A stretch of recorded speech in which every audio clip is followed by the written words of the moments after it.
While I always dreamed of having children, Lucas and I focused on our careers as military veterans first. I had a very easy pregnancy, enjoyed reading all the parenting books, and felt more than ready when Justice arrived 2 days after my 35th birthday. When we brought Justice home from the hospital, I felt like all of my hopes and dreams had finally come true. But in my heart, I knew something was really off. Multiple professionals told us it was just colic, growing pains, or a temperamental personality, and he would eventually outgrow it. He showed little interest in traditional toys, yet was obsessed with advanced shapes and the solar system. At 9 months, he held a pen like an adult and could draw near-perfect shapes and most letters of the alphabet. At 18 months, we realized he could read, even though we never taught him. We often get calls from frantic parents who are scared and worried.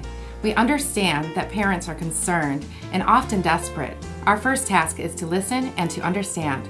I searched the internet and found an article about hyperlexia and Einstein syndrome written by Dr. Treffert. I read it in shock, as it completely described Justice. I felt immediate relief, full of hope, and decided I would take Justice wherever in the world Dr. Treffert was located. The Treffert Center is the only center of its kind in the world. It is a center for all children. We look for that island of genius in all children as we navigate the journey together.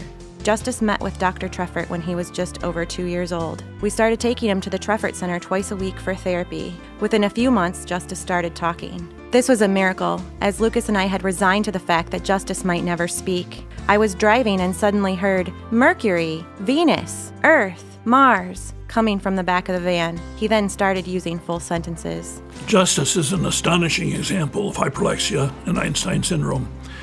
When you see a child like Justice, the first thing to do is to make the correct diagnosis. Justice is a remarkable example.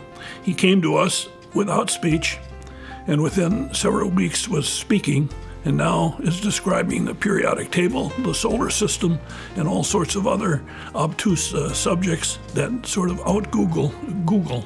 The outcome for hyperlexia and Einstein syndrome is very positive, and part of our message here at the center is that it is a condition with a good outcome, giving relief and hope to parents and families. The Treffert Academy is for all children. Through an integrated classroom, children with unique abilities work together and celebrate successes. They learn through play and movement. It's so important to be part of an inclusive environment. While Justice is still a very unique child, his ability to communicate and socialize with others now is priceless. Using the Treffert Approach and teaching to the talent, Justice receives individualized therapy from a specialized staff of professionals trained in hyperlexia. Justice, while still obsessed with the solar system and academically advanced well beyond his age, now laughs and enjoys everyday life like an average child. The skills and knowledge given to us by the Treffert Center staff has enabled us to integrate Justice's world into ours and ours into his, which has been life-changing for our family.